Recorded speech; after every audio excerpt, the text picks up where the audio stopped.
النادي الاهلي بيتعادل مع انتر ميامي في كأس العالم 0-0. طيب مباراة كانت قوية بين انتر ميامي والنادي الاهلي، شوط اولاني للنادي الاهلي وشوط تاني لانتر ميامي.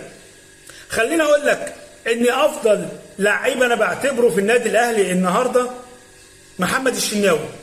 محمد الشناوي اللي يستاهل 100 مليون جنيه، مش 30 و20 والكلام الفاضي ده. النهارده محمد الشناوي بينقذ النادي الاهلي في اول مباراه في كاس العالم للانديه. طيب ما علينا، انا مش طالع عشان اتكلم عن المباراه، انا طالع علشان اتكلم عن واحد شوال رز، وكلنا عرفناه، الموسيقار شوال الرز اللي بيدعم نادي فكرية. طيب الراجل ده طلع واتكلم مع اعلامي المفروض ان احنا كنا بنحبه وبنحترمه، لكن بعد الكلام اللي حصل من شوال الرز ده مع الاعلامي، انا بصراحة الاعلامي ده نزل من نظري وكلنا عرفناه.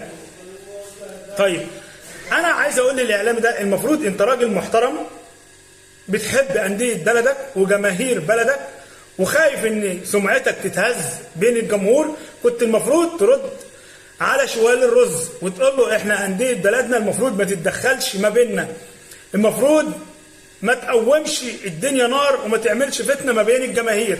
طيب شوال الرز كان بيقول للاعلامي ده ايه؟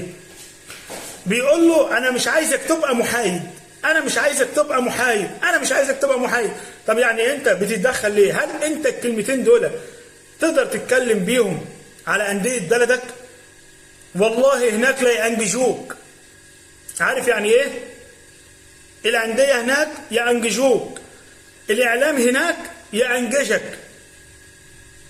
ليه؟ علشان انت اتدخلت ما بينهم، بتصنع الفتنه ما بينهم. لكن عندنا في مصر عادي، الاعلام ضعاف النفوس، اديني الفلوس واعمل اللي انت عايزه. الاعلامي بيطاطي راسه ما بيتكلمش، حاضر حاضر. الاوامر يديها له على التلفزيون على الملأ، عيني عينك، وما يتكلمش سمعا وطاعا. طيب اخرتها ايه اللي حصل؟ النادي الاهلي تعادل، انت تشجع فيهم، لكن اللي عايزه ربنا هيكون. الفتنة اللي انت بتحاول تعملها ما بين الجماهير الاهلي والزمالك ان شاء الله مش هتحصل. بس خليني اقول لك، الفرقة اللي انت بتشجعها دي مصروف عليها مليار او 2 مليار جنيه، وفي الاخر اتعادلت مع شوية عواجيز.